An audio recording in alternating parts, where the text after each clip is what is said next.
మేము గవర్నమెంట్ని పడగొడతామని లేదు, గవర్నమెంట్ని తీసేస్తామని లేదు. మా సారే కేసీఆరే 5 ఏళ్ళు ఉండాలి, 5 ఏళ్ళు ఉంటేనే మనకు మంచిగా ఉంటుంది రా. ఏం తొందరపడద్దు మనం.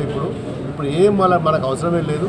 కేసీఆర్ గారే స్వయంగా అప్పుడు 5 ఏళ్ళు వాళ్ళు ఉంటేనే మళ్ళీ మన 15 ఏళ్ళు మళ్ళీ మనం ఉంటాము, ఇప్పుడు డిస్టర్బ్ చేయొద్దని చెప్పి ఆయన చెప్పిండు. మీరు కేసీఆర్ ఆత్మ ప్రభాకర్ రెడ్డి అన్నప్పుడు నిజమే, నేను కూడా దానికి కాదనలేదు. మరి ఆయన 5 ఏళ్ళు ఉండని చెప్పి 5 ఏళ్ళు ఉంచడం వల్ల 5 ఏళ్ళు పరిపాలించడం మనం ఏమనర్థం చెప్పినప్పుడు అదే నేను పాటిస్తున్నాను.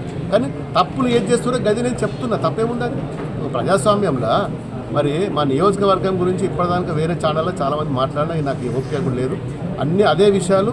మరి నేను ప్రజలల్లో ఉన్న ఏదైతే బయటకు వచ్చిందో అది నేను పత్రికాముఖంగా మా కార్యకర్తల మీటింగ్లకు ఇట్లా అవుతున్నది రా అని చెప్పాడు. రోజు జరిగేదే.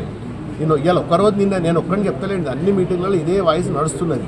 నాది రికార్డు చేసి దాని జర్రంతా అక్కడిక్కడ తిప్పి వక్రీకరించి గవర్నమెంట్ని పడగొడుతున్నాం, ఇంకేదో పడగొడుతున్నాం అని దాన్ని వంకర చెప్పారు. అది కాదు. ప్రజలందరూ మళ్ళీ రావాలి, మేము చందాలు ఇచ్చాను, మేము గెలిపించుకుంటాము, ఖచ్చితంగా మేము గెలిపించుకుంటాం, మీరే రావాలి, మీ సారే రావాలి, కేసీఆర్ రావాలి అని చెప్పి ప్రజలు కోరుకుంటారు పోయి అని చెప్పి దాని తప్పేమి ఉన్నదా? కేసులు బుక్ చేసుకుని ఏమైంది ఉంది? నాకు ఒరిగేదేమున్నది? అడ్డుకోరు ఒరిగేదేమున్నది? రిజిస్టర్ బొమ్మలు తగలబెట్టు ఏమైంది ఉన్నది? ఇలా కొత్త మేము జైలు కొట్టలేము. ఎన్నోసార్లు మా కార్యకర్తలు అందరూ జైలుకు పోయారు, కేసులు అయినాయి. ఇప్పుడు కూడా పోతున్నాయి, ఇంకా కూడా కేసులు ఉన్నాయి. ఇప్పటికి కూడా మా దగ్గర రైల్వే కేసులు ఇప్పటికి కూడా నడుస్తున్నాయి. రైల్వే స్టేషన్ ముట్టడిచ్చింది, తెలంగాణ ఉద్యమాలు చేసినవి అన్నీ ఇంకా ఉన్నాయి.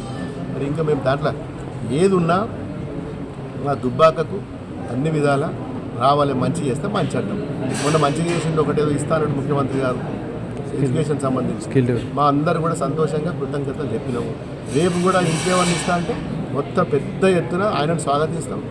మరి ఆయనకు పాలాభిషేకం చేస్తాం, అన్నీ చేస్తాం. మాకు వ్యక్తుల మీదనో ఒక పార్టీ మీదనో కాదు, వ్యవస్థ ఫెయిల్ అయిందని చెప్పినాం. ఈ సిస్టమ్ ఫెయిల్ అయింది, మీ గవర్నమెంట్ సిస్టమ్ ఫెయిల్ అయింది. ఇది వాస్తవమా లేదా? ఒక్కసారి మీరు ప్రజలకు పోండి, మీ కాంగ్రెస్ కార్యకర్తలను ఇండైరెక్ట్గా సర్వే చేసుకోండి. మేము టీఆర్ఎస్ దగ్గర పోకూడదు, మీరు టీఆర్ఎస్లో కానీ ఇంకే పార్టీకి పోకూడదు. కాంగ్రెస్ కార్యకర్తల దగ్గరికి పోయి మీరే అడుగుండ్రి ఏమంటుంది, వాళ్ళ గొంతు ఏమంటుంది, ఆ గొంతుని వినుండి. ఆ విన్న తర్వాత నా మీద అటాక్ చేయండి, అంతేనా?